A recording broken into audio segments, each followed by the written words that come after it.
A lone traveler had spent months crossing distant lands, carrying a single question in his heart like a burning coal.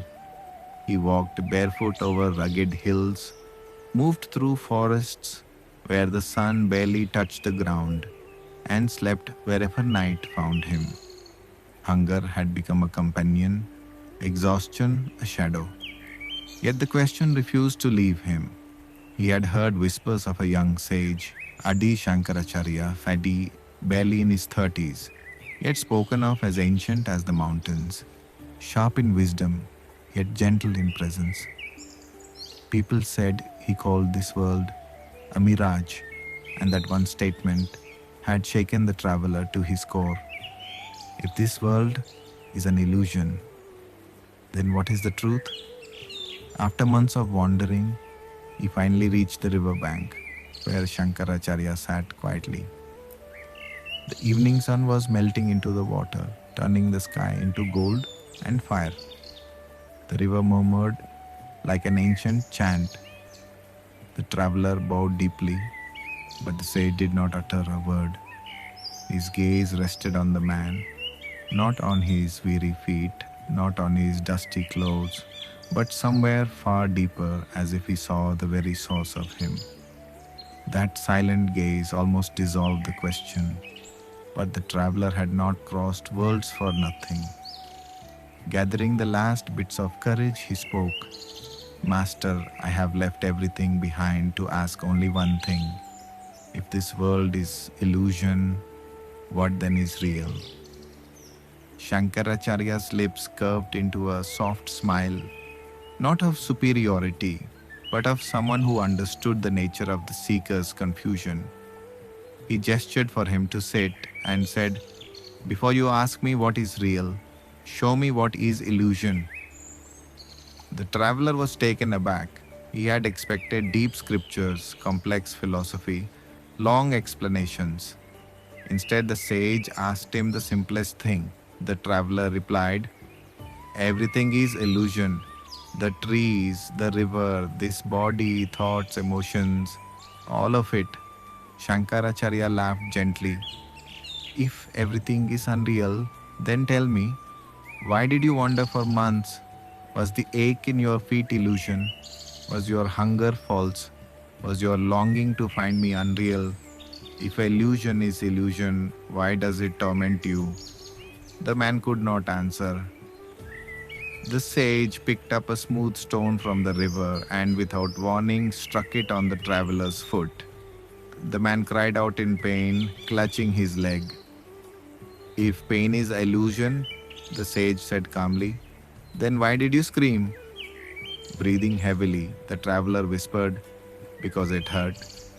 Exactly, Shankaracharya replied. Pain is not illusion. Suffering is not illusion. The world is not illusion. What you think about the world, that is the illusion, he continued. You do not ever see what truly exists. You see only the film your mind projects, your fears, your desires, your memories, your judgments. The world is not illusion. Your interpretation of it is. The traveler listened, silent. Shankaracharya pointed to the river. This river is not unreal. It flows, nourishes, reflects the moon. It has no need for your opinion. But the river in your mind, the labels you give it, the stories you attach to it, what? That is the illusion. The real river does not vanish.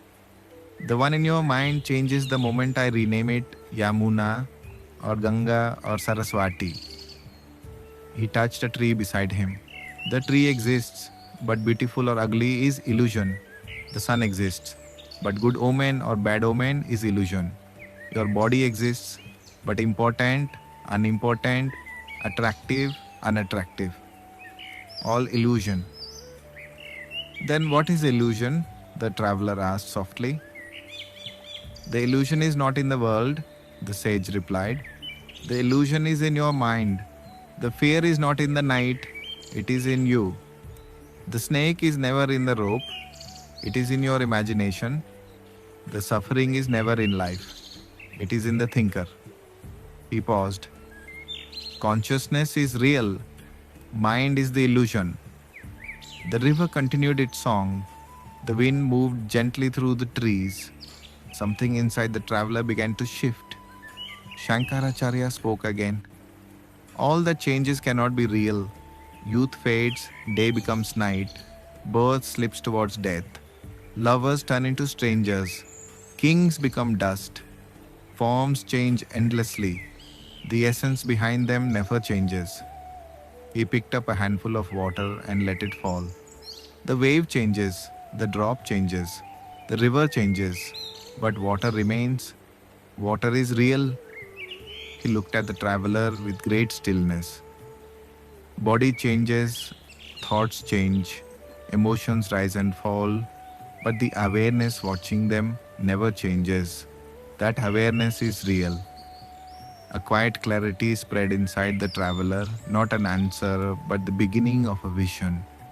Shankaracharya's voice softened even more. When you stop projecting, when you stop judging, when you stop naming, the world is neither illusion nor reality.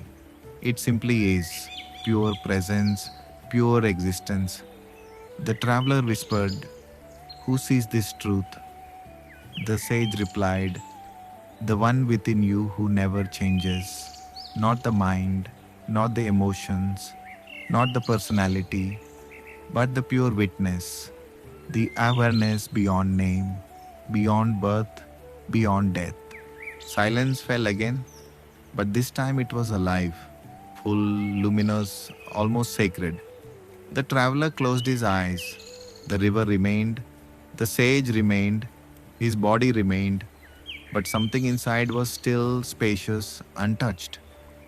Shankaracharya spoke one final time. The illusion is not that the world exists. The illusion is that you believe you exist separately from it. The wave suffers only when it thinks it is apart from the ocean. When it knows it is water, it is free. The traveler opened his eyes. There was no question left, not because it was solved, but because the one who asked it had dissolved. He bowed, not to the sage, but to existence itself.